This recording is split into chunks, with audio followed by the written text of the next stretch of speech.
नमस्कार दोस्तों, हम कर रहे हैं बीएनएस और अब तक हम कर चुके हैं सेक्शन 84 तक बीएनएसएस का हम कवर कर चुके हैं। और इस लेक्चर में I am going to take the class on section 85 BNSS. Very interesting class, और ये क्लास वाकई में बहुत इंटरेस्टिंग होगी, तो ध्यान से देखिएगा, एंड तक देखिएगा, एक भी बात मिस करने वाली नहीं है। अगर आपने कोई भी 1 मिनट का वीडियो भी लेक्चर मिस किया तो कहीं ना कहीं आप अपनी अंडरस्टैंडिंग और अपने मार्क्स पे कॉम्प्रोमाइज़ कर रहे होंगे।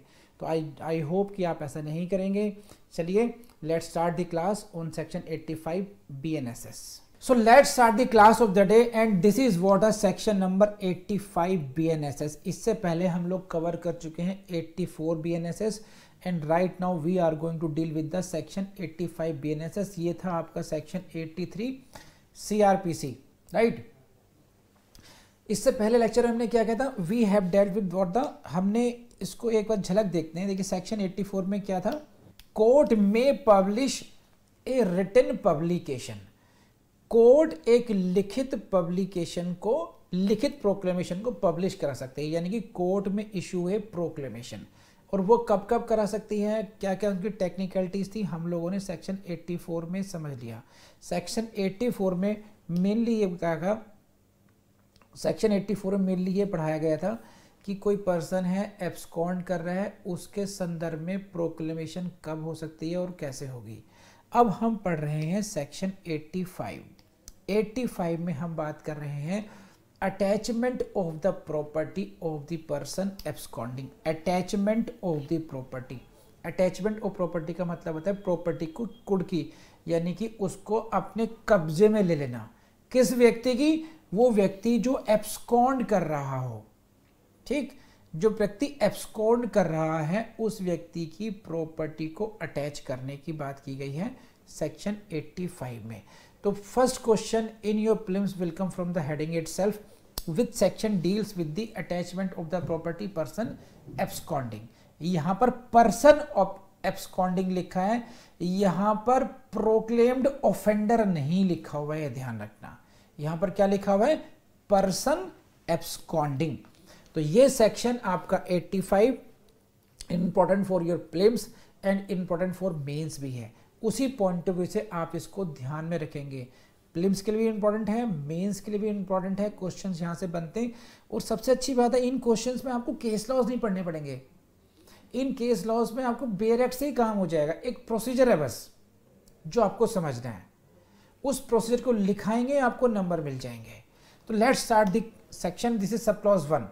क्या कहता है ये, the court, which court, the court issuing A proclamation under section 84, धारा 84 के अंतर्गत प्रोक्लेमेशन इशू करने वाला न्यायालय क्या कर सकता है, may order the attachment of any property, movable or immovable or both, belonging to the person proclaimed, belonging to the proclaimed person।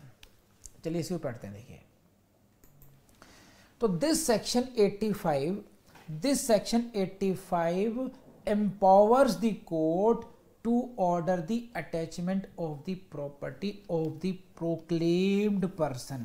जिस व्यक्ति के विरुद्ध, जिस व्यक्ति के अगेंस्ट 84 की कार्रवाई की गई है, who is a proclaimed person, उसकी प्रॉपर्टी को अटैचमेंट करने की पावर दी गई है कोर्ट को सेक्शन 85 में।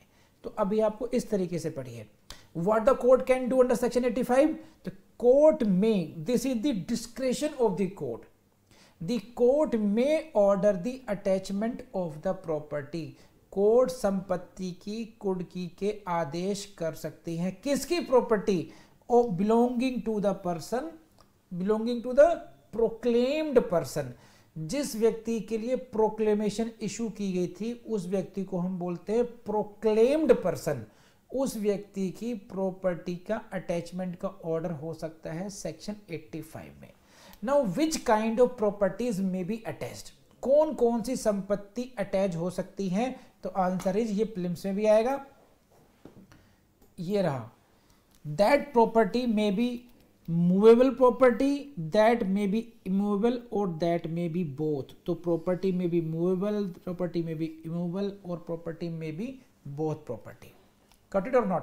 तो ये आ गया आपका जनाबे अली, इतनी सी बात आपको समझ में आ गई होगी कि property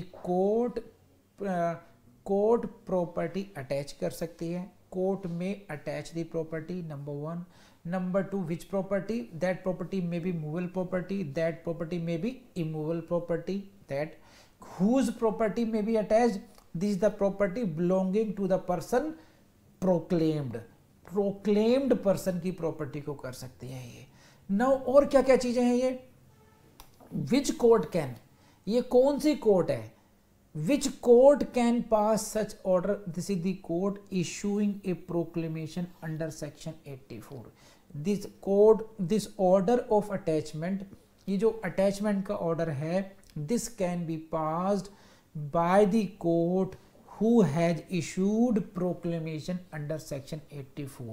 it means what, 85 will come only into play after the section 84 has come into effect। 84 के इफेक्टिव होने के बाद में ही 85 की कार्रवाई शुरू होगी। 84 में अगर प्रोक्लेमेशन नहीं हुई है तो 85 में अटैचमेंट नहीं होगा। इसलिए मैंने 84 को उसमें समझाया था कि जो उसकी रिक्वायरमेंट है वो सभी पूरी होनी चाहिए। वहाँ पर 84 की क्लॉज 1 में जो ABC थी, जो reading public, read in public, affixing की जो रिक्वायरमेंट थी, अगर वो कंप्लाई नहीं होगी, अगर 30 डेज की जो मिनिमम 30 डेज की रिक्वायरमेंट कंप्लाई नहीं होगी तो 84 की कंप्लेंट्स मानी ही नहीं जाएंगी, तो फिर 85 की बात आएगी ही नहीं, ये ध्यान रखना। तो 85 के अंदर जो ऑर्डर होना है, ऑर्डर ऑफ अटैचमेंट होगा, उसके लिए जो कंडीशन प्रेसिडेंट क्या है, requirement of section 84 must be fulfilled. बात समझ में आ गई। तो ये रिलेशन हुआ आपका 84 और 85 का। अब नाउ नेक्स्ट इंपॉर्टेंट फ्रेज क्या है, यहां से आपसे प्रीलिम्स में पूछेंगे, मेंस में पूछेंगे, तो आपने लिखना है वो क्या है, ये रहा। For reasons to be recorded in writing this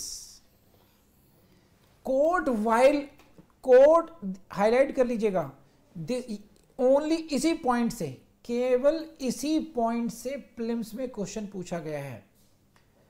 order of attachment should be a reasoned decision, reasoned order, it should be a speaking order. Speaking order का मतलब क्या होता है कि you are giving, mentioning the reasons for that, why are you making the order of attachment. आप attachment का order क्यों कर रहे हैं, आपको अटैचमेंट के ऑर्डर की क्यों आवश्यकता हो गई होगी, you will have to mention the reasons for that and that in the writing. केवल इसी बात से आती है। स्टूडेंट इन जनरल पढ़ लेते हैं। देखिए सेक्शंस को आपको इतनी बारीकी से वर्बेटम इस तरीके से पढ़ना चाहिए, तब आपको समझ में आएगा कि एग्जाम में पास क्यों होते हैं और फेल क्यों होते हैं। अगर आपने यही बात इग्नोर कर दी तो हो सकता है 5 मार्क्स का आप लॉस कर लें। 4 मार्क्स जो आपको मिलते वो गए और 1 नंबर आपका कटेगा नेगेटिव मार्किंग वजह से। तो रीजंस मस्ट बी रिकॉर्डेड, ठीक। और कब कर सकते हैं, at any time after the issue of the proclamation. Proclamation issue करने के बाद कभी भी ये कार्रवाई की जा सकती है। तो आई बिलीव अब आपको ये बहुत अच्छी तरीके से समझ में आ गया होगा। अब आगे बढ़ते हैं, क्या है देखिए, provided that where at the time of the issue of the proclamation court is satisfied by affidavits or otherwise that the person in relation to whom the proclamation is to be issued। ये जो है ना, ये जो proviso है, देखिए 85 का जो प्रोविज़ो है, इसकी लास्ट लाइन पढ़िए पहले, फिर आपको समझ में आएगा। इट में order the attachment simultaneously with the issue of the proclamation। it may order the attachment simultaneously with the issue of proclamation। write down before prelims, write down mains। क्या है समझाता हूँ, देखिए मेंस में एक क्वेश्चन पूछते हैं कि ये जो ऑर्डर ऑफ अटैचमेंट है जनरली क्या होता है, पहले होता है issue of proclamation, issue of proclamation, second आता है order of attachment,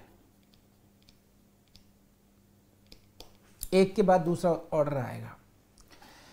exceptionally question ये पूछा जाता है कि क्या कभी ऐसा हो सकता है कि इशू ऑफ प्रोक्लेमेशन के साथ में ही प्रॉपर्टी को अटैच कर लिया जाए, कि भैया 30 दिन के अंदर प्रस्तुत हो जाना और आपकी प्रॉपर्टी भी हम अटैच कर रहे हैं, यानी कि तो ये व्हेन, एक क्वेश्चन लिख लीजिए मेंस का, लिखिए फटाफट, when the order of attachment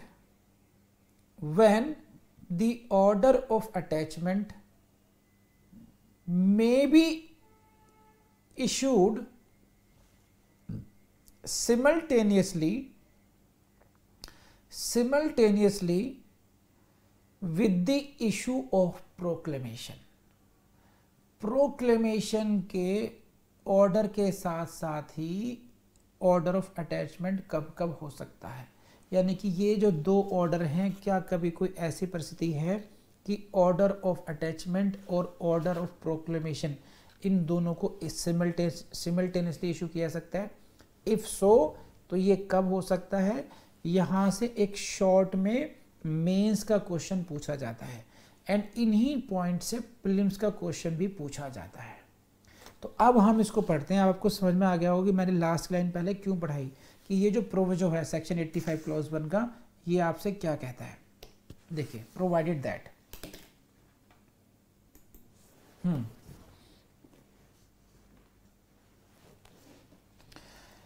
where at the time of issue of the proclamation the court is satisfied by affidavits or otherwise, court is satisfied by the affidavit or otherwise, यही तक समझते हैं पहले।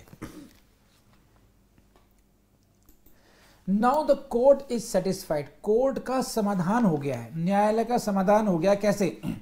या तो कोई एफिडेविट दिया गया इस संदर्भ में या अन्यथा। कब हुआ? Eight the time of issue of proclamation, जिस समय प्रोक्लेमेशन अंडर सेक्शन 84 इशू की जा रही है उसी समय कोर्ट के सामने कोई एफिडेविट लाया गया या कोई और साक्ष्य दिया गया, कोई स्टेटमेंट दिया गया, and now with that court is satisfied.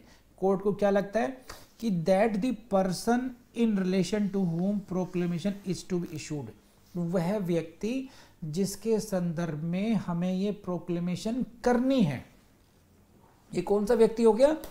Against whom warrant has been issued and he has either absconded or is concealing so that warrant may not be executed।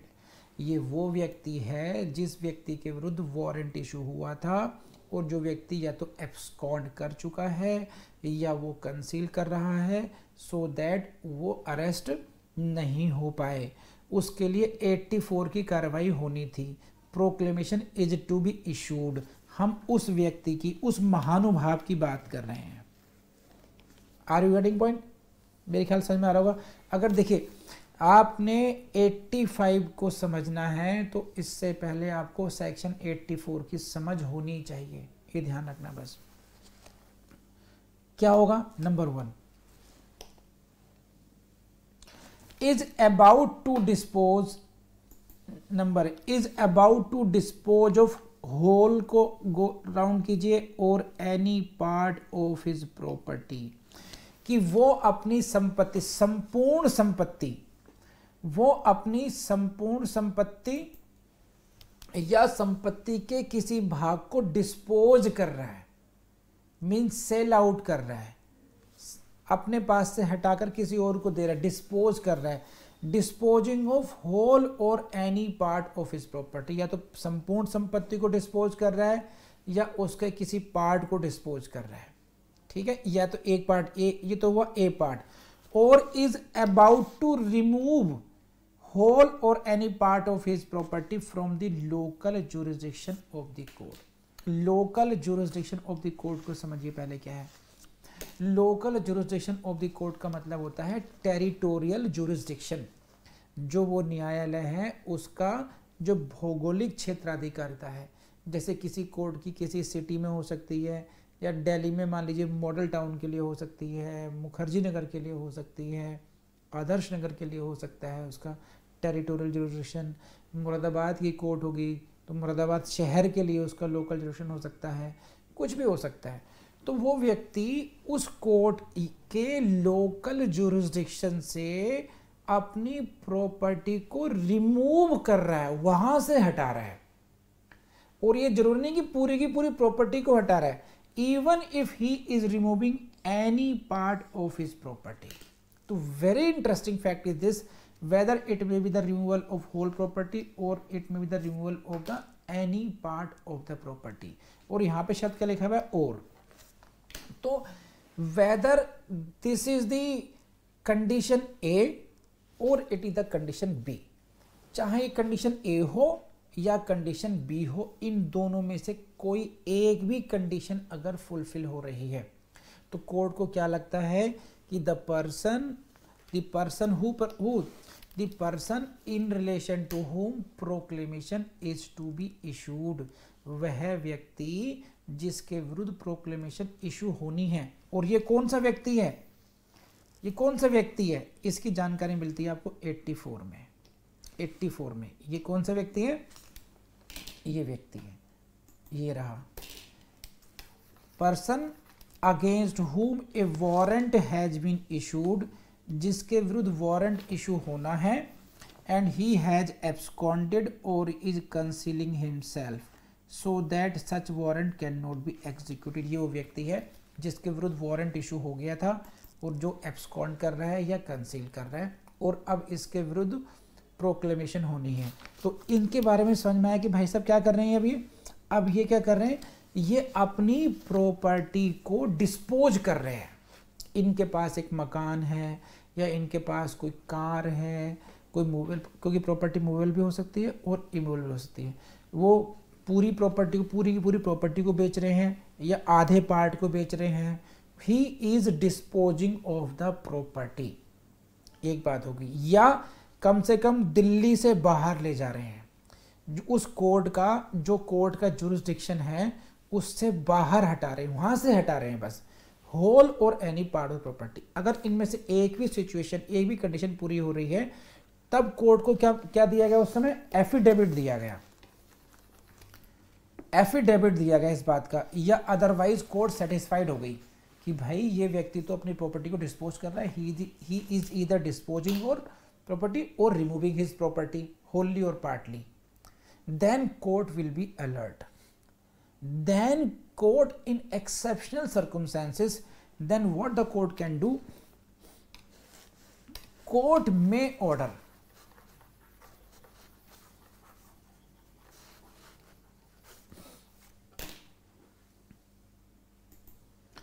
it may order the attachment, ये attachment का court order कर सकती है, कब, simultaneously, साथ साथ, किसके, with the issue of proclamation, proclamation के ऑर्डर के साथ साथ ही ऑर्डर ऑफ अटैचमेंट भी किया जा सकता है।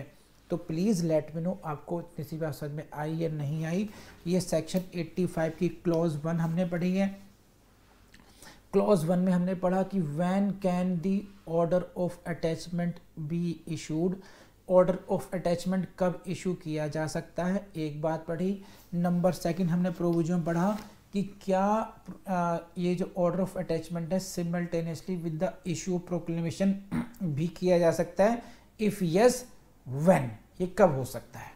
इन दोनों बात का मुझे बताइए please, late me no everyone fast, जल्दी बताइए। Such order, this is sub clause 2, such order shall authorize the attachment of any property belonging to such person within the district in which it is made। इतना पढ़िए बस ये। now the court has issued an order of attachment।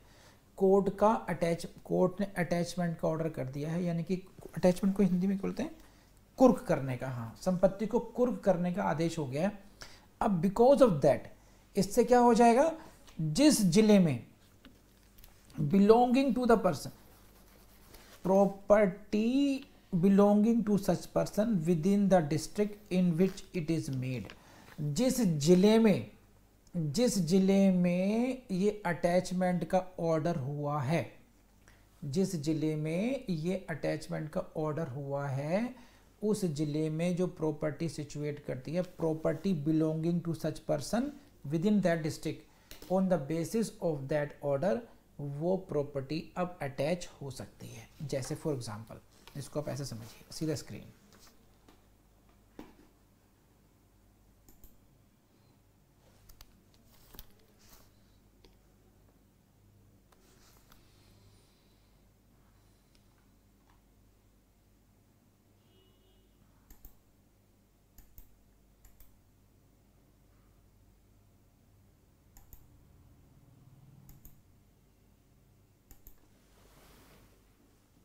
देखिए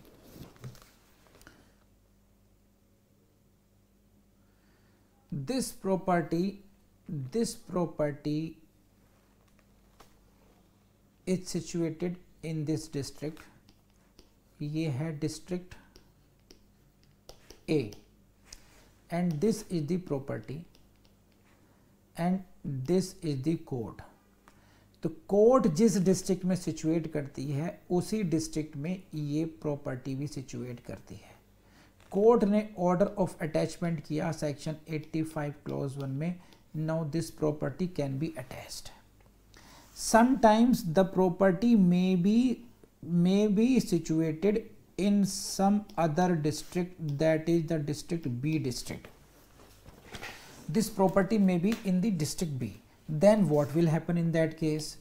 And it shall authorize the attachment of any property belonging to such person without such district when endorsed by the district magistrate, कौन सा, within whose district such property is situated। तो ये endorsement by the district magistrate को आप लोग highlight कर लीजिए, write down P4 prelims, कि जब प्रॉपर्टी दूसरे डिस्ट्रिक्ट में हो जिसका अटैचमेंट होना है, then what is the procedural requirement, endorsement by the district magistrate of that district. जैसे मैंने कहा कि अगर प्रॉपर्टी बी डिस्ट्रिक्ट में है तो यहाँ का जो डिस्ट्रिक्ट मजिस्ट्रेट है वो एंडोर्स करेगा। सेम डिस्ट्रिक्ट में है, there is no requirement of endorsement by the district magistrate if the property, इसको दोबारा बनाते हैं इस तरीके से, देखिए this is the court, now this court has made an order under section 85 clause 1 for the attachment of the property। now this is the one district, this is the second district, district A and district B। court is situated in district A। तो एक situation क्या है, first situation property A में है और दूसरी situation क्या है कि प्रॉपर्टी B डिस्ट्रिक्ट में है। तो when the property situate in the district A, जिस डिस्ट्रिक्ट में वो न्यायालय भी है, यानी कि कोर्ट का और प्रॉपर्टी का डिस्ट्रिक्ट सेम ही हो गया, वो सेम डिस्ट्रिक्ट में सिचुएट है, then that property can be endorse, that property can be attached without any endorsement. But if the court is in the district a and the property is in other district, then that should be attached only by the endorsement and it should be endorsed by district magistrate of this district। जो दूसरा जिला है वहाँ के district magistrate के द्वारा endorse होना चाहिए। ये रहा आपके सामने, एक बार फिर लैंग्वेज पढ़ लीजिए, फिर मुझे बताइए कि आपको समझ में आया या नहीं आया। Such order shall authorize the attachment of any property belonging to such person within the district in which it is made, उसी डिस्ट्रिक्ट में जहां पर यह ऑर्डर बना दिया गया है, और it shall authorise attachment of property without such district when endorsed by the district magistrate. तो समटाइम्स क्वेश्चन आपसे प्रीलिम्स से पूछते हैं कि डिस्ट्रिक्ट मजिस्ट्रेट का एंडोर्समेंट कब जरूरी है। When endorsed by the district magistrate, it is when necessary, जब जो property to be attached outer district में हो, किसी दूसरे जिले में हो। प्लीज लेट मी नो आपको बात समझ में आई नहीं आई, fast. So attachment of the property within district, order of attachment is sufficient. Without district में endorsement of district magistrate is also required. तो ये हो गया। तो attachment of property within the district, attachment of the property without the district, इन दोनों ही case में डिफरेंस क्या होगा? इस simple order of attachment is sufficient, लेकिन वहां पर क्या होगा? ऑर्डर ऑफ अटैचमेंट के साथ साथ endorsement of district magistrate will also be required. I think it is more than enough, more than enough हो गया आपको तरीके से कर लेंगे आप लोग ये। अब हम चलते हैं सब क्लॉज थर्ड पर। ये क्या करती है बात, पढ़ लेते हैं इसको एक बार। If the property order to be attached is a debt और अदर मूवेबल प्रॉपर्टी, या तो प्रॉपर्टी क्या है, ये डेट हो, या प्रॉपर्टी टू बी अटैच क्या हो, अदर मूवेबल प्रॉपर्टी हो, the attachment under this section shall be made by seizure, option a, by appointment of receiver, option B, option C, by an order in writing prohibiting the delivery of such property to the proclaimed person or to anyone on his behalf, or D, by all or any two of such methods as the court thinks fit। देखो मोहन प्यारे, यहां से ये question बनता है mains का भी और प्रीलिम्स का भी कि what can be the mode of attachment of the property।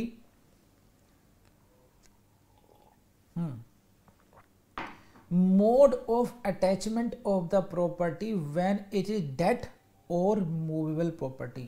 जो सब क्लॉज थर्ड है, it is dealing with the mode of attachment, कि अटैचमेंट कैसे कैसे कर सकते हैं आप। How the property can be attached if it is a debt. अगर ये डेट है तो ये प्रॉपर्टी कैसे अटैच हो सकती है, अगर ये अन्य मूवेबल प्रॉपर्टी है तो ये कैसे अटैच हो सकती है। तो there are A B C, mainly तो तीन ही हैं, डी तो उनका मिक्सचर है। तीन तरीकों से ये ऑर्डर एग्जीक्यूट हो सकता है, ऑर्डर ऑफ अटैचमेंट। कैसे?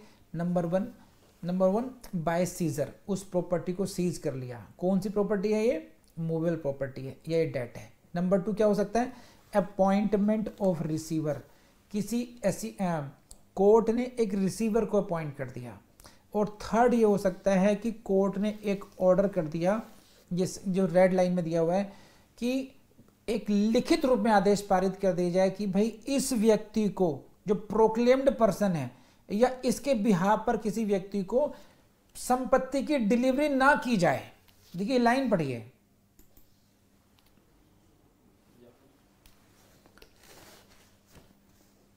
ऑर्डर कैसा? इन राइटिंग, लिखित में। क्या ऑर्डर है? प्रोहिबिटिंग द डिलीवरी, डिलीवरी नहीं होनी चाहिए किसको? टू द प्रोक्लेम्ड पर्सन, उस व्यक्ति को जिसके विरुद्ध ये प्रोक्लेमेशन इशू हुई है, उस व्यक्ति को ये प्रॉपर्टी नहीं दी जाए। जैसे डेट है, मान लीजिए मुझे ज्योति को 10 लाख रुपए देने हैं, मुझ पर कर्जा है ज्योति का 10 लाख रुपीस का। तो मुझे ये ऑर्डर दे दिया गया कि mister Vijendra Varma, you will not pay this debt to the Jyoti madam. क्यों? क्योंकि उनके विरुद्ध प्रोक्लेमेशन अंडर सेक्शन 84 एग्जीक्यूट की जा रही है। अभी उनकी प्रॉपर्टी को अटैच किया जा रहा है 85 में। तो आपके पास जो डेट है वो आप उनको अब नहीं दोगे आप। Got it? ये हुआ। या आपके पास उनकी जो कार है, उनकी जो ज्वेलरी है, उनकी जो मूवेबल प्रॉपर्टी है, you will not deliver that property to that person now. या उनके वो खुद नहीं आ रहे हैं तो किसी और भी, आपको to any person on his behalf, उनके पति देव, उनके पत्नी, उनका भैया, किसी को भी आप प्रॉपर्टी की डिलीवरी नहीं करेंगे। तो आपसे प्रॉब्लम्स में पूछ सकते हैं कि मूवेबल प्रॉपर्टी हो या डेट हो, उसका अटैचमेंट किस तरीके से हो सकता है। 3 तरीके हो गए, सीजर हो गया, अपॉइंटमेंट ऑफ रिसीवर हो गया, प्रोहिबिटरी ऑर्डर हो गया, प्रोहिबिशन ऑन डिलीवरी हो गया। 3 तरीके हो गए। और डी में क्या कह दिया, बाय ऑल और एनी 2 ऑफ सच मेथड्स। इन तीनों का भी, तीनों के तरीके अपनाए जा सकते हैं एक साथ, या इनमें से कोई एक 2 भी अपनाए जा सकते हैं। मीनिंग देयर बाय क्या हुआ, देखिए यहाँ पे क्या क्या लिखा हुआ है, इसको दोबारा पढ़ के देखिए, फोकस कीजिए।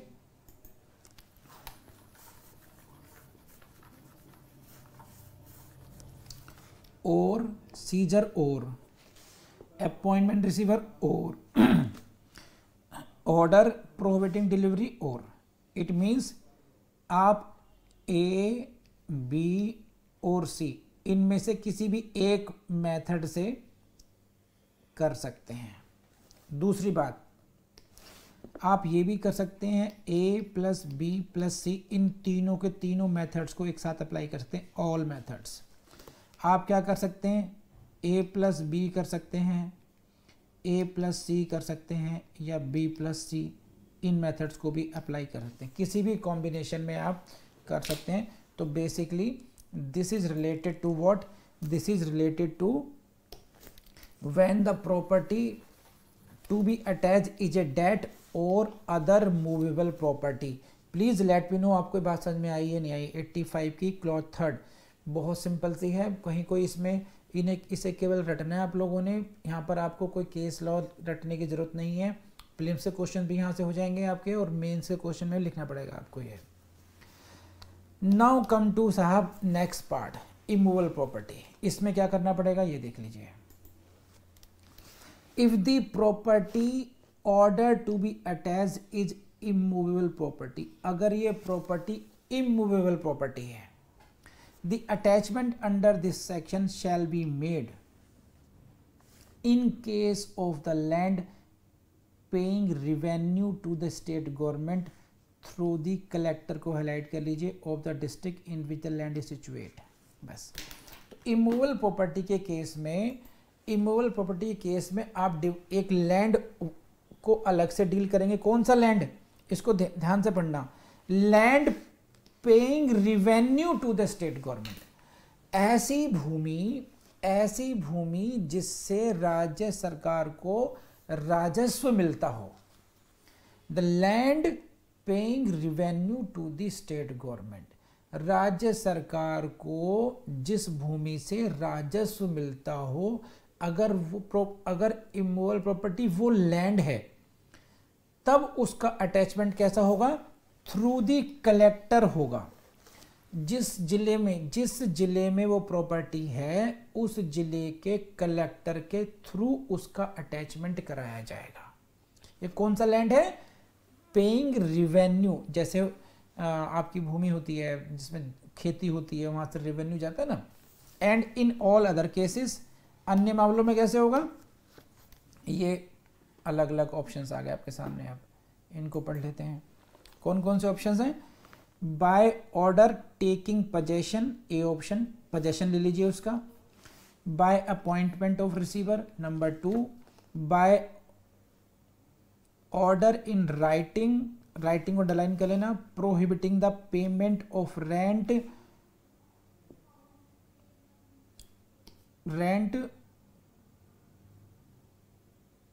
On delivery of property to the person, proclaimed person, और to anyone on his behalf. बस जिस तरीके से उसमें थे ऐसे ही सारे ऑप्शंस इमूवेबल प्रॉपर्टी के मिल जाएंगे आपको। ये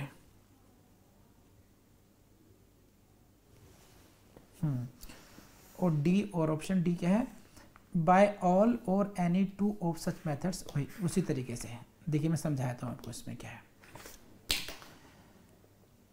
सो बेसिकली हमने इसमें देखा है कि ये है इमूवेबल प्रॉपर्टी। पहले स्क्रीन पर दिखाता हूं आपको। Immovable property 2 categories, paying revenue to state government, then यहां पर होगा through collector.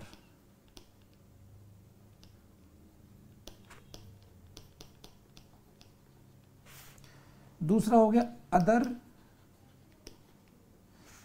Other immovable property.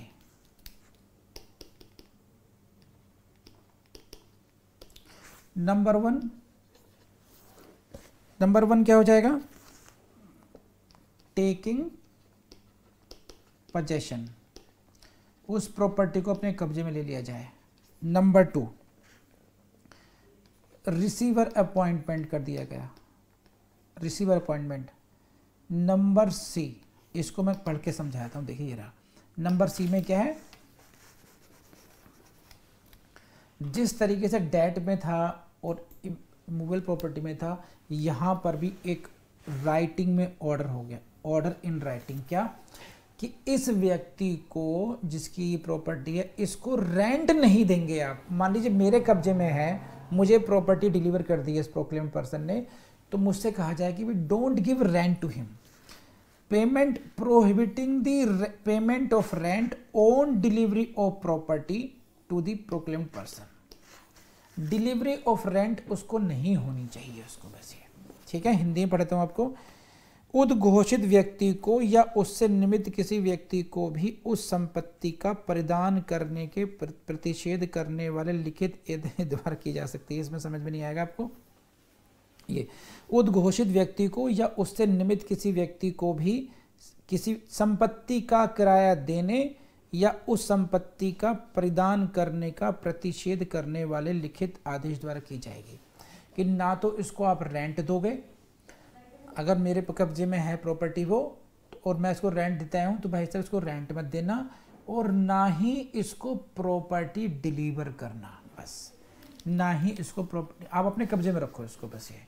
तो यहां से भी क्वेश्चन पूछते हैं आपको कि इमूवेबल प्रॉपर्टी अगर है, उसका अटैचमेंट किस तरीके से हो सकता है। तो नंबर 1, आप उसका प्रॉपर्टी को पोजेशन में ले ली, सरकार ने ही अपने पोजेशन में ले लिया। दूसरा, appointment of receiver, receiver appointment कर दिया उस पर्पज से, तो रिसीवर के थ्रू उसको अटैच कराएंगे। तीसरा क्या हो सकता है, किसी और व्यक्ति कब्जे में है तो उसको एक लिखित आदेश दे दिया गया, ना तो इसको रेंट दोगे ना ही इसको प्रॉपर्टी डिलीवर करोगे, ठीक है। बस हो गया काम ये। अब आ जाइए डी में, क्या है वही ए बी सी हो सकता है, ए प्लस बी प्लस सी हो सकता है, वही कॉम्बिनेशन ए प्लस बी ए प्लस सी हो सकता है, या बी प्लस सी, जैसा कि पहले में बताया था। किसी भी कॉम्बिनेशन से मल्टीपल मेथड से भी प्रॉपर्टी का अटैचमेंट हो सकता है। नाउ कम टू क्लॉज 5 में, सब क्लॉज 5 में क्या कहती है ये सब क्लॉज 5? ये अलग प्रॉपर्टी की बात करती है।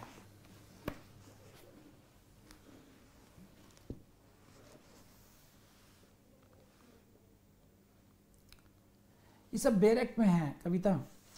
क्लॉज 5 पर आइए अभी आप। If the property order to be attach consist of a livestock और इज ऑफ पेरिशेबल नेचर। दो बातें हो गई है। अब ये क्लॉज 5 में क्या है कि अगर लाइव स्टॉक को हिंदी में बोलते हैं जीव धन है, यानी कि पशु है, लाइव बकरी है, मुर्गी है, गाय है, लाइव स्टॉक है, या प्रॉपर्टी कैसी है जो पेरिशेबल नेचर है, ऐसी प्रॉपर्टी है जो जल्दी से वो अगर यूज, जैसे दूध है, विद इन सम टाइम ये खराब हो जाएगा, जैसे सब्जियां हैं वो खत्म हो जाएंगी, खराब हो जाएंगी, वो उनके बारे में कैसे होगा attachment. The court may if it thinks expedient order immediate sale thereof and in such case the proceeds of the sale shall abide by the court order। फिर ऐसे केस में लाइव स्टॉक का या पेरिशेबल नेचर की जो property है उसकी court को अगर लगती है, आवश्यकता लगती है, तो उसका इमीडिएट सेल का ऑर्डर किया जा सकता है। इन सभी से देखो, प्रीलिम से क्वेश्चन ही बनते हैं, मेन से क्वेश्चन बनते हैं। इन सभी को सभी का how the following properties can be attached: debt, movable property, perishable property, immovable property, इन सबको लिखिए अब ये। तो इस तरीके से मेन से क्वेश्चन बनते हैं, प्रीलिम्स से क्वेश्चन बनते हैं, ध्यान रखिए। तो ऐसे लाइव स्टॉक के केस में या पेरिशेबल प्रॉपर्टी के नेचर में इमीडिएट सेल का ऑर्डर हो सकता है। And proceeds of the sale shall abide by the court का मतलब है कि उससे जो पैसा आएगा वो उसका रख रखाव उसका वो इस प्रकार से होगा जैसे कि न्यायालय का आदेश होगा इस संदर्भ में। बस तो दैट शैल, हिंदी में पढ़ता हूँ। ऐसी दशा में विक्रय के आगम न्यायालय के आदेश के अधीन रहेंगे कि उसकी सेल प्रोसीड का क्या होगा। उसकी सेल प्रोसीड की कोई एफडी बना के रखी जाएगी, उसका कोई ड्राफ्ट बना के रखा जाएगा, क्या करके जाएगा, उसकी सेल प्रोसीड का होगा क्या। That will be guided by the court, वो कोर्ट के ऑर्डर के अनुसार होगा। और अब आ जाइए क्लॉज 6 में। क्लॉज 6 क्या कहती है? The powers, duties and liabilities of the receiver. जो हमने रिसीवर के अपॉइंटमेंट की बात की है, powers, duties and liabilities of a receiver appointed under this section shall be the same as that of a receiver appointed under CPC. देखिए order 40 CPC, CPC का order है 40, सीपीसी के order 40 that is regarding the appointment, duties, power of the receiver. That is all about the receiver, receiver के संबंध में ही है। तो उन्होंने कहा कि उसकी जो रिसीवर की जो पावर्स, ड्यूटीज और लायबिलिटीज कौन सी होंगी, तो उनको उनकी डिटेल यहाँ ना दे करके इन्होंने ये कह दिया कि साहब जैसा सीपीसी में रिसीवर का अपॉइंटमेंट होता है सेम पावर्स उसकी होंगी वो। तो बस सीपीसी से कनेक्ट कर लीजिएगा, इसमें कुछ समझाने वाली बात है नहीं। ऑर्डर 40 सीपीसी लिख लीजिएगा। तो रिसीवर के अपॉइंटमेंट में, रिसीवर का अपॉइंटमेंट कह लीजिए, उसकी पावर्स, लायबिलिटीज, सब ड्यूटीज सब कैसी होंगी, as guided by the CPC order 40। तो इस वाले सेक्शन 85 में बेसिकली हमने क्या पढ़ा है? एक तो हमने पढ़ा mode of attachment, mode of attachment movable property का, मोड ऑफ अटैचमेंट डेट का, mode of attachment immovable property. कौन सी इमूवेबल प्रॉपर्टी? वो property paying revenue to the state government. और दूसरी immovable property other immovable property. और property perishable in nature और property life stock. इन सबके डिफरेंट मोड ऑफ अटैचमेंट क्या होंगे, ये सब हमने इसमें पढ़े हैं। कर लेंगे आप लोग। और उसमें क्या पढ़ा था हम लोगों ने?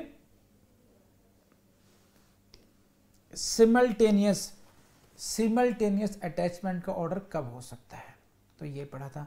तो एवरीथिंग इज इम्पॉर्टेंट, यहाँ से मेन से क्वेश्चन बन जाएंगे। when simultaneous order can be simultaneous order of attachment with the proclamation of with the issue proclamation can be made, ये मैंने क्वेश्चन लिखवा चुका हूँ।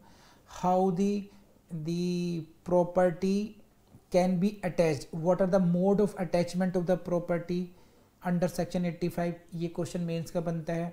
और इन सभी पॉइंट्स में से किसी भी पॉइंट से आपसे प्रीलिम्स का क्वेश्चन भी पूछा जा सकता है।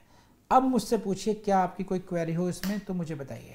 तो दोस्तों आपने सेक्शन 85 भी कवर कर लिया एंड मुझे पूरी उम्मीद है कि ये लेक्चर आपको बहुत पसंद आएगा। और अगर ऐसा है तो कमेंट बॉक्स में ज़रूर अपने कमेंट लिखेंगे आप लोग। अगर आप ऐसा करेंगे तो आप एक कनेक्शन डेवलप करने की कोशिश करेंगे, मैं भी जान पाऊँगा कि हम कौन पढ़ रहा है कौन नहीं पढ़ रहा है, किसको कितना अच्छा लेक्चर लगा और आपका कोई सजेशन है क्या। तो कमेंट्स में जरूर, इतना काम तो कर ही सकते हैं, आपको करना ही चाहिए इतना, तो ये है ना।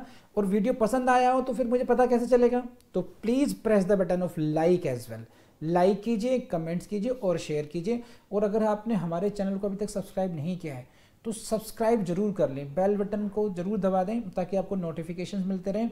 और हमारी जो वेबसाइट है vidhi-judicial.com उसको भी एक्सप्लोर करते रहें। हम डेली उस पर कुछ ना कुछ फ्री मटेरियल आपको अपलोड देने की कोशिश कर रहे हैं। वहाँ पर आपको सब कुछ मिलेगा, वहाँ आपको फ्री प्रीवियस ईयर से क्वेश्चन पेपर्स डालने की कोशिश कर रहे हैं। आपको मेंस के भी, प्रीलिम्स के भी, सभी स्टेट्स के नोटिफिकेशंस और जो वहाँ के सिलेबस आपको मिल जाएगा। एलिजिबिलिटी क्राइटेरिया आपको मिलेगा अलग अलग, उसका अलग अलग स्टेट जुडिशरी का। तो आप उस वेबसाइट को अच्छे तरीके से एक्सप्लोर करेंगे, फिर आपको कहीं और जाने की ज़रूरत नहीं पड़ेगी इसमें। चलिए ठीक है, यहाँ इस लेक्चर को एंड करते हैं। Thank you very much.